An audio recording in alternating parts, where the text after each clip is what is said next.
Hi friends, ఈరోజు ఈ వీడియోలో ఏపీ రాష్ట్ర వ్యాప్తంగా ప్రజలందరికీ ఒక మంచి వార్త చెప్పాలనుకుంటున్నాను.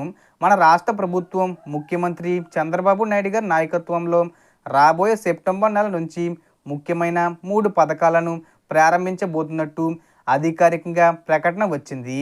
ఆ పథకాల ద్వారా కొంతమందికి 4,000 రూపాయలు, కొంతమందికి 1,500 రూపాయలు, అలాగే ఇంకొంతమందికి 3,000 రూపాయలు లభించబోతున్నాయి. ఈ పథకాలకు ఎలా అప్లై చేయాలి, దానికి కావాల్సిన డాక్యుమెంట్స్ ఏం కావాలి ఏంటి, దానికి సంబంధించిన పూర్తి ఇన్ఫర్మేషన్ ఈ వీడియోలో తెలుసుకుందాం. అండ్ వీడియో మీ నచ్చితే లైక్ చేసి షేర్ చేసి సబ్స్క్రైబ్ చేసుకోండి ఫ్రెండ్స్. సో ఏమాత్రం లేట్ చేయకుండా వీడియోలోకి వెళ్ళిపోద్దాం. సో ముందుగా పెన్షన్ పథకం గురించి మాట్లాడితే ముందు కేవలం 60 ఏళ్ళు నిండిన వారికి మాత్రమే పెన్షన్ వచ్చేది. కానీ ఇప్పుడు కొత్తగా 50 ఏళ్ళు నిండిన ఎస్సీ వర్గానికి చెందిన వారికి పెన్షన్ లభించేలా ఆమోదించారు. అయితే ఒక ఇంట్లో భార్య భర్తలకు ఇద్దరికి 57% పెన్షన్ ఇవ్వరు. అయితే ఒక ఇంట్లో భార్య భర్తలకు ఇద్దరికి 57% పెన్షన్ ఇవ్వరు. ఒకరికి మాత్రమే ఇస్తారు.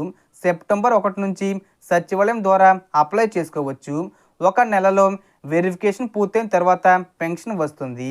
రెండో పథకం చూసుకుంటే నిరుద్యోగ భృతి. చదువుకున్న ఉద్యోగం లేని యువతకు ఇంతకు ముందు 1,000 రూపాయలు ఇచ్చేవారు. ఇప్పుడు ఆ మొత్తాన్ని పెంచి ప్రతి నెల 3,000 రూపాయలు ఇవ్వాలని నిర్ణయించారు.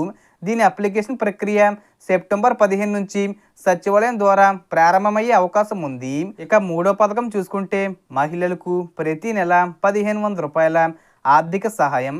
ఇది 18 ఏళ్ల నుంచి 60 ఏళ్ల మధ్య వయసు గల వివాహిత మహిళలకు మాత్రమే వస్తుంది.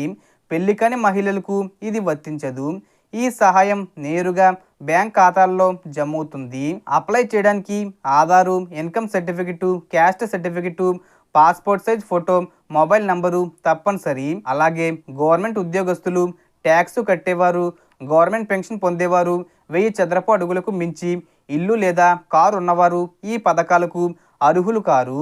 ప్రతి కుటుంబం సచివాలయం ద్వారా హౌస్ హోల్డింగ్ మ్యాపింగ్లో తప్పనిసరిగా చేసుకోవాలి. ఈ 3 పథకాలకు అప్లికేషన్ ప్రక్రియ సెప్టెంబర్ నెల నుంచి ప్రారంభమయ్యే అవకాశం ఉంటుంది. ఒక నెలలో వెరిఫికేషన్ అయ్యి తర్వాత లబ్ధిదారుల ఖాతాల్లో డబ్బులు జమ అవుతాయి. కాబట్టి ఆలస్యం చేయకుండా మీ అర్హతలు, డాక్యుమెంట్స్ చెక్ చేసుకొని రెడీగా పెట్టుకోండి. సో మీకు ఈ వీడియో నచ్చితే తప్పకుండా లైక్ చేసి మన ఛానల్ను సబ్స్క్రైబ్ చేయండి. గవర్నమెంట్ నుంచి వచ్చే ప్రతి అప్డేటు నేను మీకోసం చెప్తాను. Thanks for watching.